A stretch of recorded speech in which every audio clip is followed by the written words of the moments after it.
बातूनी इंसान शिकरपुर नाम के एक गांव में रंजीत नाम का एक महाजन रहा करता था। वो बहुत ज्यादा ब्याज वसूल किया करता था और लोगों को तंग किया करता था। अगर किसी को ब्याज देने में देर होता तो उन्हें वो खरी खोटी सुनाया करता था।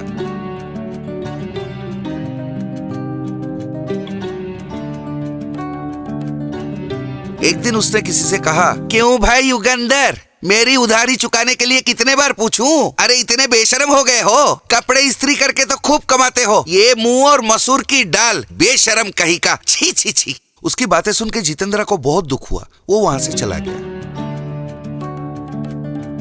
उसी गांव में सिकंदर नाम का एक छोटा किसान भी रहा करता था। उसने खेतीबाड़ी के काम के लिए रंजीत से कुछ दिन पहले उधारी लिया हुआ था। एक दिन सारे गांव वाले के सामने रंजीत ने कहा, क्यों भाई सिकंदर, कब लिए थे तुम उधार? सिर्फ ब्याज जमा करने से हो जाएगा क्या? असल कब दोगे? भाई खाना वाना खाते हो या घास चबाते हो? छी छी छी। सिकंदर ने कहा, रंजीत जी, सबके सामने इस तरह से बेइज्जत करना ठीक नहीं। जल्दी ही आपकी उधारी चुका दूंगा। जरूरत पड़े तो मेरा खेत बेचकर ही सही, जरूर आपकी उधारी चुका दूंगा।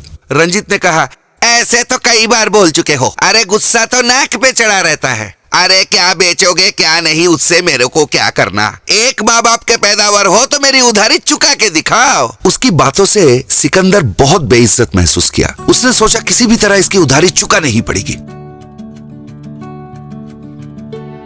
उसने अपनी बीवी के गहने शहर के सेठ चमनलाल के पास उधारी रखा और उससे कहा, सेठ जी, जल्द ही मेरी बीवी के गहने में छुड़ा लूंगा। आपने मेरी मदद की, धन्यवाद।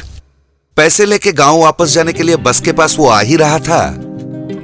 वहां पर दो व्यक्ति बातचीत कर रहे थे। इस बस में चोरी करने का यह सबसे बढ़िया मौका है।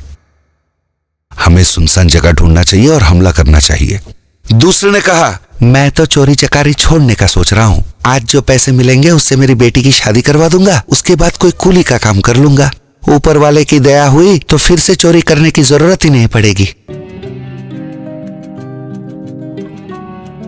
इस तरह से बातचीत करते हुए वो दोनों वहां से चले गए।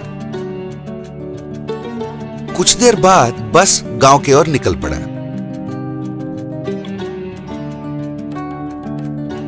रंजीत ने देखा उसके बाजू में सिकंदर बैठा हुआ है तो उसने कहा, क्यों सिकंदर, काम से आए हुए थे क्या? अरे भाई बस के सारे लोग जरा सुनो तो, ये बहुत ही वाहियात इंसान है। इसने मुझसे उधारी ली, अब शहर में घूम रहा है और मजे लूट रहा है। अरे इस तरह की दरिंदर को कभी देखा है आपने? उसकी बातें सुनकर सारे बस के लोग अवाक हो गए।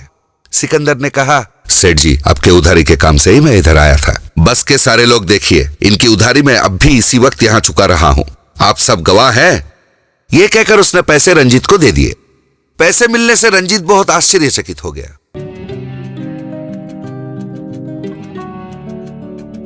इतने में रास्ते पे बड़े बड़े पत्थर पड़े थे तो बस रुक गया। पेड़ के पीछे चोर लाठियां पकड़ के बस की तरफ दौड़ के आने लगे।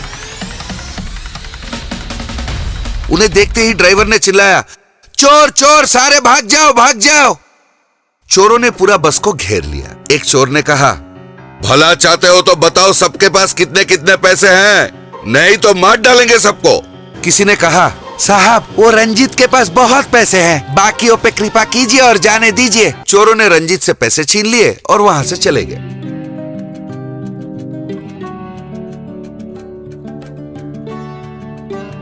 उसका उधारी भी चुकता हो गया था और किसी भली लड़की की शादी भी हो जाएगी। ये बात सोचकर सिकंदर बहुत खुश हुआ। तो बच्चों, बातूनीपन बहुत बुरी आदत है। उस पर जितना नियंत्रण किया जा सके उतना ही अच्छा। अच्छी लगी कहानी?